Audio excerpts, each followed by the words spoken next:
Have you ever printed a base that turned out warped? Or maybe some engineering parts that need to move that didn't quite fit together like this conveyor belt? Maybe just simple little brackets that ended up being weirdly shaped and whatnot. Well, in this video, I'm gonna show you how to print the perfect edge using Lychee Slicer. To make this as simple as possible, I'm gonna do this using two primitives. One of them is gonna be cylinder, which is gonna simulate her base. The other one, just a rectangle to simulate something like this, or a cube, or something like that. It's basically something with straight edges versus curved edges, because I'm gonna use different tools to solve each problem. The first thing that you've probably heard about is this perfect angle of 45 degrees. Angle everything at 45 degrees and all your problems go away. And that's true and not true, to the point where you will never hear me tell that to anybody. In fact, what I say is the model dictates what angle you should put it at. But to show you what that means, if you're not familiar with this, is basically it's saying is rotate the model to 45 degrees, just like this. You can see we're set to 45 on the x-axis. If you set to 45 degrees, then all of your problems go away. But again, like I said, that's not necessarily the case. And what that can create, let's move my angle right here and let's hide that. You can create these sharp edges at the bottom, which is where we start getting a lot of warping.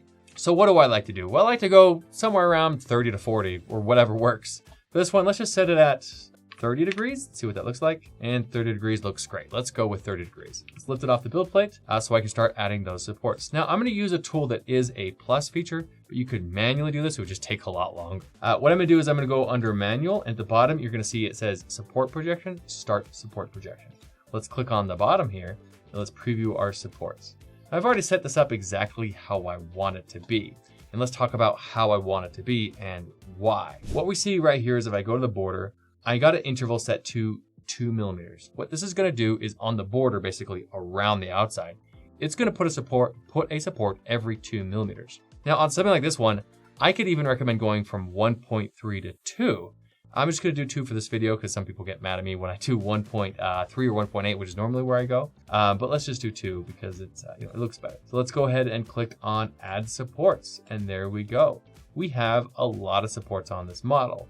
The outside is set to every 2 millimeters. The inside is set to every 4. So you can see the difference here. Every 4 millimeters, every 2. And that's pretty much it. That's the pattern we're gonna take in order to get those flat edges. Kind of. There's one other thing we need to do, and that is that front leading edge right here. So I like to do it on that one is I just identify where that starts, which is gonna be about right here. I can also see by that white. You see where that white kind of starts? This is the leading edge. I like to go with a much smaller support tip. So let's place that there and change it to a light. And I like to go just place a couple smalls just right around on that leading edge, just to give it a little extra room. And I'm gonna do that on the top and the bottom. This is just gonna help that build up a little bit faster and just make sure that doesn't flatten out right there. And that's pretty much it for a cylinder. That's all I would ever do. Now, if you thought the cylinder shape like a base is easy, wait till we get to these rectangular or basically shapes with a lot of straight edges. We're gonna use a pro tool on this one as well. But again, you could do this using the free version of Lychee. It's just gonna take a bit longer. So first thing, let's put our rotation on it. Let's set it to about maybe that 30 degrees that I've been using. That's 15. Let's go up. A little pro tip, if you hold down Shift while you rotate, it moves it in 5-degree increments. So there you go. We got a 30 degrees. Let's lift it up off the build plate. So now let's quickly place our supports. The tool I'm gonna use is called Inline Supports. That's found under the manual. And right here at the bottom, it says Inline Supports. Make sure that's turned on.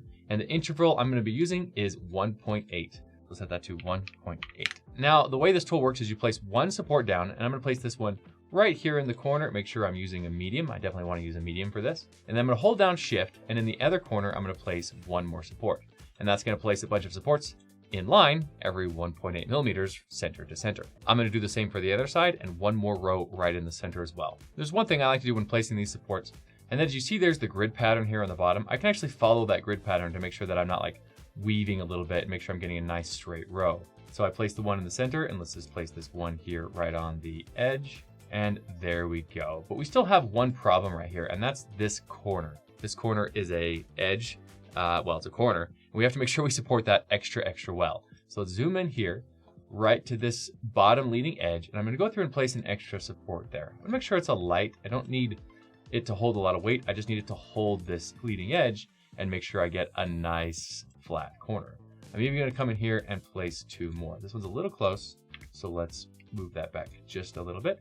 And there we go. It may seem like overkill, this whole thing probably feels like overkill to many of you, but to be honest, if you want that flat shape, this is what it takes. And for that extra little pro tip I like to throw in every video, If you've got something tall like this, or like the base that's using a lot of support shafts, let's save ourselves some resin. We can do that by going over here and just selecting any support shaft that's, let's say, taller than 10 millimeters. I'm gonna go over to structure and make sure snap to grid is on. I'm gonna move this down to 4 millimeters, just something I like for an object of this size.